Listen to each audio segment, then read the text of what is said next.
I now wish to invite the Honourable Selfe to the podium. Order, honourable members, order.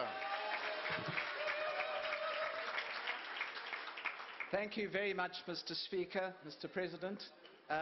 Shakespeare has been much quoted in this House over the last 2 days, and all that I can think of after listening to the Honourable the Minister's speech now is the phrase that comes out of Macbeth, that her speech was full of sound and fury, signifying nothing. This debate, Mr. Speaker, takes place in the aftermath of the tragic and savage rape and murder of Anene Boyson. Anene is not the first child nor the first woman to suffer this terrible fate. Within the last 2 weeks, Joanne van Schalkwyk, an 18-year-old, was found raped, beaten and murdered in Atlantis. Jo Audrey Green, a 19-year-old woman, was raped, murdered and stuffed into a drawer in Kraaifontein. Ofense Mogale, an 11-year-old girl from Mokau, Brits, was raped and murdered. Earlier, a young woman from Soshanguve was robbed and gang raped on her way to register at the Tshwane University of Technology.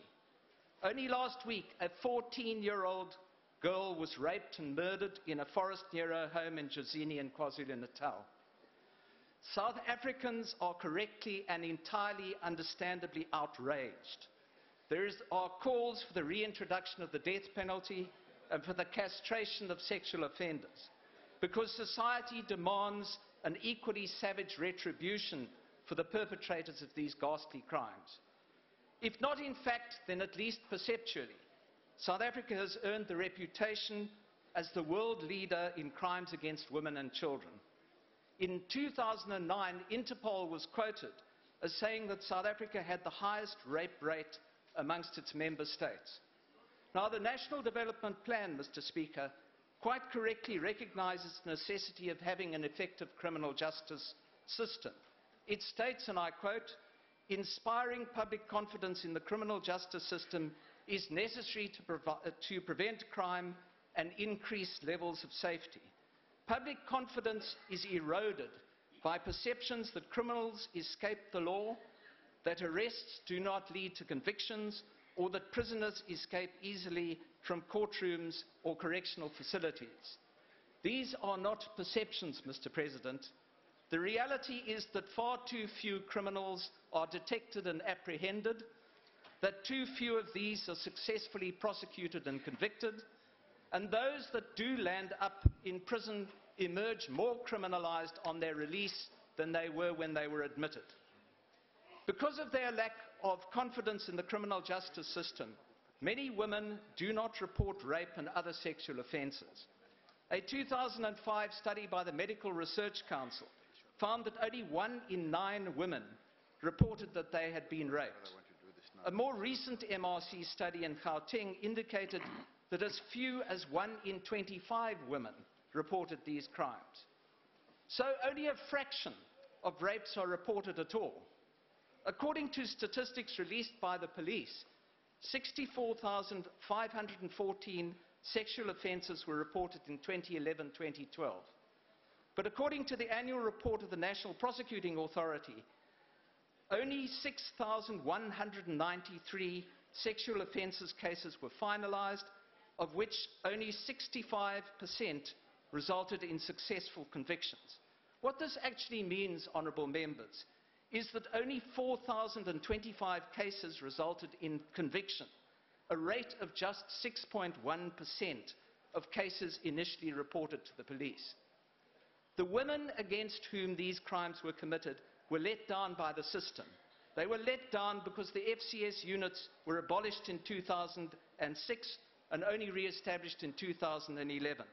They were let down because there aren't enough Thuthuzela care centres or specialised sex offences courts.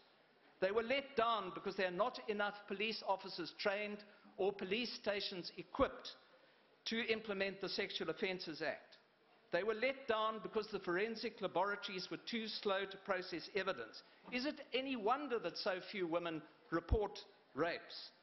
But the other reason that South Africans have very little faith in the criminal justice system is because the wrong people are put in charge of it.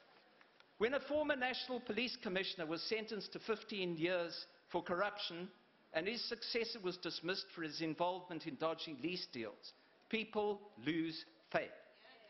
When the Constitutional Court rules that the National Director of Public Prosecutions was not a fit and proper person to occupy that post, people lose faith.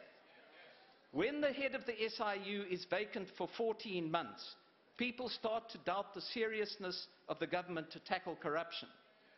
When the National Prosecuting Authority decided to discontinue a prosecution, a decision that was described by an eminent jurist as, quote, incomprehensible and indefensible, because the individual charged was about to become the president, people start to think that there's one law for the politically connected and another law for the man in the street.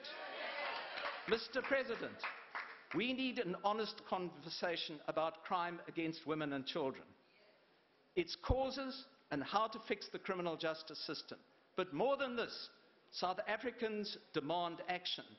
So, Mr. President, when you said correctly that you will allocate courts and a prioritized role for perpetrators of violent protests, and when you said, and I listened, that, quote, the law will be enforced and seen to be enforced, will you do the same for perpetrators of crimes against women and children? Because unless and until this happens, South Africans will not have confidence in the criminal justice system and the politicians who are responsible for it. I thank you. I thank the honourable member.